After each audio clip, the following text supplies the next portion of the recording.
इस वीडियो में हम स्क्यूनेस, अर्थ,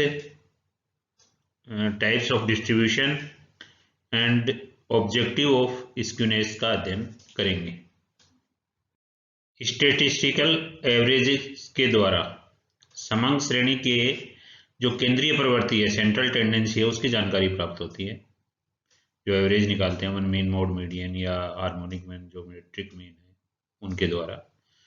जबकि अपकिरण के जो माप हैं, मेजर्स ऑफ डिस्पर्शन है, उनके द्वारा समंग श्रेणी के विभिन्न पदमूल्यों के बिखराव या फैलाव की जानकारी प्राप्त होती है। कितना फैलाव है, बिखराव कितना है। अतः सांख्यिकीय माध्य अपकिरण के माप श्रेणी की विशेषताओं पर प्रकाश डालते हैं, परंतु इनसे समंग श्रेणी का स्वरूप कैसा है, सिमेट्री है या एसिमेट्री है, ये मालूम नहीं हो पाता है।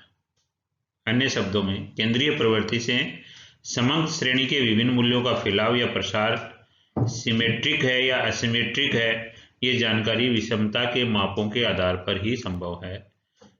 विषमता के जो माप होते हैं उनके आधार पर ही संभव है। अतः विषमता के माप ज्ञात किए जाते हैं।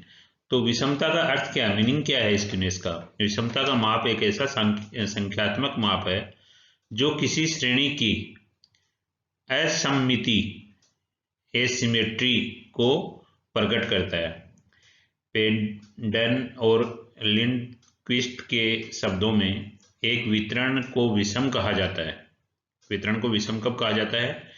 जबकि उसमें सिमेट्री का अभाव हो, सिमेट्री नहीं हो, अर्थात मापों के विस्तार के एक ओर या दूसरी ओर ही मूल्य केंद्रित हो जाते हैं। यानी कि मूल्य हैं वो जो उनका विस्तार है वो एक ही तरफ केंद्रित होते हैं, पहले या बाद में। विषमता एक आवर्ती वितरण से असममितता व सममितता के अभाव को आकार के रूप में बतलाता है। ठीक है। ब्रीफ में किसी वितरण की सममितता से दूर हटने की प्रवृत्ति ही विषमता कहलाती है। Types of frequency distribution, symmetrical और नॉन नॉर्मल डिस्ट्रीब्यूशन। सिमेट्रिकल और नॉर्मल डिस्ट्रीब्यूशन, इस प्रकार के डिस्ट्रीब्यूशन में आवर्तियां एक निश्चित क्रम से बढ़ती हैं, फिर एक निश्चित बिंदु पर अधिकतम होने के पश्चात उसी क्रम से घटती हैं। यदि आवर्ती वितरण का वक्र तैयार किया जाए तो वह सदैव घंटी के आकार वाला होगा, बेल शेप्ड होगा, जो उसकी सामान्य स्थिति को प्रदर्शित करता है। ऐसे वितरण में समांतर माध्य, मध्यिका व बहुलक के मूल्य समान होते हैं तथा मध्यिका के दोनों चतुर्थकों के मूल्यों के अंतर भी बराबर होता है। इस प्रकार के वितरण में विषमता नहीं होती है, स्क्यूनेस नहीं होती है। ऐसे वितरण के अन्य नाम normal distribution, normal curve of error भी हैं। ये देखिए सामान्य वितरण का एक डायग्राम दिया है जिसमें जो एक्स बार है वो इक्वल किसके है, मोड के या मीडियन के बराबर होता है। और जो सेंट्रल पॉइंट है उसको एक्स बार, मीडियन या जेड बोलते हैं, उसके दोनों तरफ जो आवर्तियां हैं वो बराबर बराबर मात्रा में बिल्कुल बराबर होती हैं। ये आदर्श आवर्ती वक्र को प्रदर्शित करता है जिसमें बिल्कुल विषमता नहीं है, इसमें स्क्यूनेस नहीं होती। इसकी आवर्ती घंटी के आकार के होने के कारण इसे घंटी के आकार वाली बेल शेप्ड वक्र कहते हैं। इस दशा में समांतर माध्य, मध्यिका और बहुलक का मूल्य समान रहता है। यह सामान्य वक्र है। असममित वितरण या विषम वितरण, एसिमेट्रिकल डिस्ट्रीब्यूशन। असममित वितरण में आवर्तियों के बढ़ने व घटने के क्रम में अंतर पाया जाता है। आवर्तियां जिस क्रम में बढ़ती हैं, अधिकतम बिंदु पर पहुंचने के पश्चात उस क्रम में नहीं घटती। ऐसे वितरण का वक्र घंटी के आकार वाला न होकर दाएं या बाईं ओर झुकाव लिए हुए होता है। मतलब वो घंटी के आकार का न होकर या तो बाईं तरफ झुका हुआ होगा या दाईं तरफ झुका हुआ होगा। ऐसे वितरण में समांतर माध्य, मध्यिका और बहुलक के मूल्य असमान होते हैं, यानी इक्वल नहीं होते वो, तथा मध्यिका से दोनों चतुर्थकों के अंतर भी असमान होते हैं। इस प्रकार के वितरण में विषमता की उपस्थिति होती है, इसमें स्क्यूनेस पाया जाता है। और विषमता दो प्रकार की हो सकती है, एक पॉजिटिव और दूसरी नेगेटिव।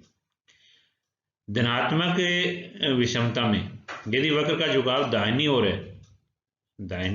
ओर है तो उसमें धनात्मक विषमता होगी। धनात्मक विषमता रखने वाले वितरण में समांतर माध्य का मूल्य मध्य का तथा बहुलक से अधिक होता है। यदि धनात्मक विषमता वक्र को बिंदु रेखीय चित्र द्वारा प्रदर्शित किया जाए तो वक्र का लंबा भाग अधिक चर वाले स्थानों को जाता है। धनात्मक विषमता वक्र में सर्वप्रथम बहुलक, फिर मध्य का और अंत में समांतर माध्य आता है। यानी कि समांतर माध्य सबसे बड़ा होता है, बहुलक से बड़ा मीडियन, मीडियन से बड़ा समांतर माध्य। दूसरा ऋणात्मक नेगेटिव, यदि वक्र का झुकाव दाहिनी ओर न होकर बाईं ओर अधिक हो तो विषमता ऋणात्मक होगी। यदि समांतर माध्य का मूल्य मध्य का और बहुलक से कम होता है, समांतर माध्य का मूल्य मध्य का और बहुलक से कम होता है तो विषमता ऋणात्मक होगी। इसे बिंदु रेखीय चित्र पर प्रदर्शित किया जाए तो वक्र का लंबा भाग कम मूल्य वाले स्थानों को जाता है। ऋणात्मक विषमता में सर्वप्रथम समांतर माध्य, फिर मध्य का और अंत में बहुलक आता है। सबसे बड़ा कौन सा होता है? बहुलक होता है। अब चित्रों की सहायता से इनको समझा जा सकता है। ये जो रेखा चित्र दिया गया है ये धनात्मक विषमता का है।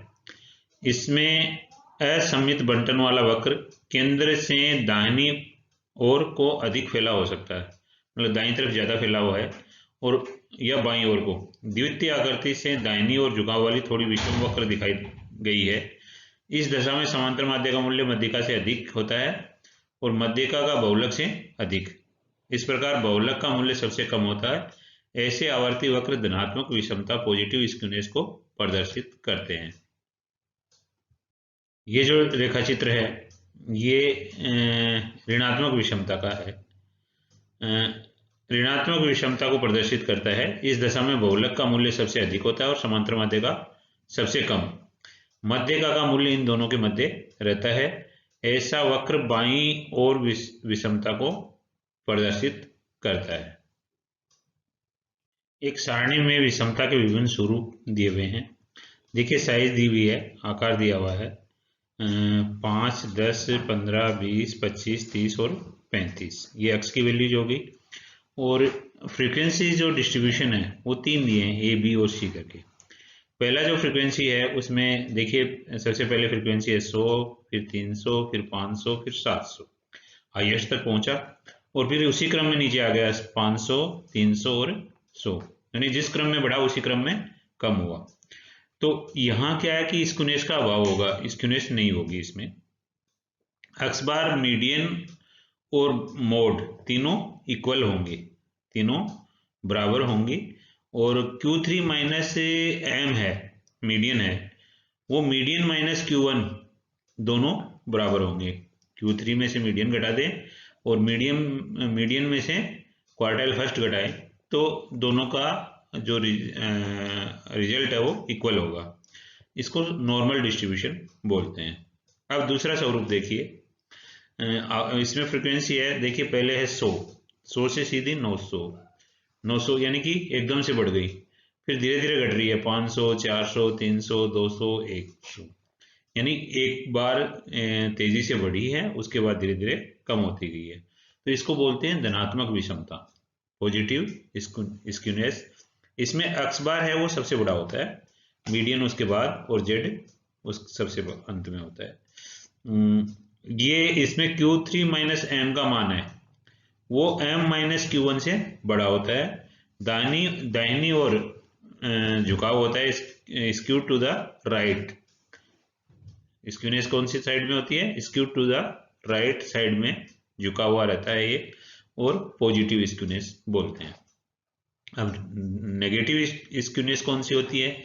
जिसमें फ्रीक्वेंसी देखिए पहले 100, 200, 300, 400, 500 यानी बढ़ तो रही है और फिर 900 जाके सीधी 100 पे आ गई, 900 तक पीक पहुंचा और एकदम से 100 पर आ गई। तो इस तरह का जो झुकाव है ये ऋणात्मक विषमता है। पहले मूल्य कम है, बाद में एकदम से बढ़ गए और लास्ट में कम हो गए। इसमें एक्स बार सबसे छोटा होता है, मीडियन उसके बाद, और जेड सबसे बड़ा वैल्यू जेड की होती है। और Q3 माइनस एम है वो m माइनस Q1 से छोटा होता है। मीडियन माइनस क्वार्टाइल फर्स्ट होता है, जो डिफरेंस होता है उससे Q3 माइनस M का डिफरेंस कम होता है। स्क्यूड टू द लेफ्ट इसको मानते हैं, ये लेफ्ट तरफ की बाईं ओर इसका झुकाव मानते हैं। अब हम ये देखेंगे कि ये विषमता को मापने का उद्देश्य क्या है, ऑब्जेक्टिव्स क्या है उसके।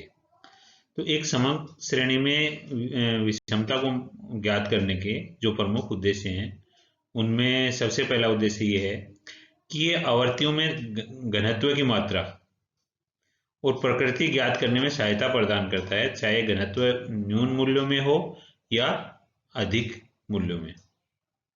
समांतर माध्य मध्यिका और बहुलक के मध्य आनुपातिक संबंध आंशिक रूप से विषम वितरण पर ही आधारित है। विषमता के माप ही ये प्रदर्शित करेंगे कि यह आनुपातिक संबंध किस सीमा तक सही है।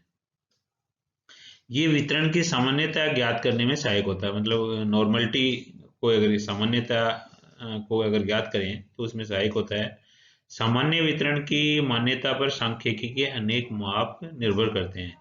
जो नॉर्मल डिस्ट्रीब्यूशन है उस पर स्टेटिस्टिक्स के बहुत से माप हैं वो निर्भर करते हैं, तो उसमें ये हेल्पफुल होता है। तो ये स्क्यूनेस के ऑब्जेक्टिव हैं। इस प्रकार इस वीडियो में हमने विषमता क्या है और विभिन्न प्रकार के डिस्ट्रीब्यूशन, नॉर्मल डिस्ट्रीब्यूशन, एसिमेट्री और एसिमेट्री, इनका अध्ययन और विषमता के ऑब्जेक्टिव्स क्या हैं, स्क्यूनेस के ऑब्जेक्टिव्स क्या हैं, इसका अध्ययन किया है। Thank you.